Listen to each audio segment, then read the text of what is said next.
doen hy ding het oor tyd gegroei, van 'n boodskap na 'n beweging. Wat is die hart agter hierdie 2026 projekte? En hoekom is dit belangrik dat 'n gewone mens nou aktief betrokke raak? Die hart, dink ek, gaan hy meer oor praat, maar hoekom dit vir ons belangrik is dat gewone mense aktief betrokke raak, is ons lewe in 'n verskriklike gejaagde tyd. En in 'n tyd waar mense regtig nie meer hulle voel nie meer hulle beteken iets nie. En ons is ek wil nie sê fanaties nie, maar ons is nogals baie ernstig daaroor om mense betrokke te kry en mense weer in beweging te kry. Mense weer te kry om ietsie te doen.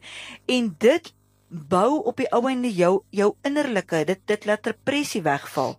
Dit laat soveel dinge gebeur binne in jou lewe. As jy voel jy doen iets, dit word raak gesien, al is dit dan net deur jou huisgenote of deur die omgewing, en dit begin weer 'n menswaardigheid te skep. Yes, ja.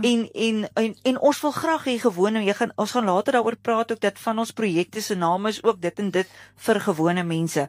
Want baie keer dan kyk mense na celebrities en dink, ek kan nou nie iets doen nie en ek is niks en so aan nie.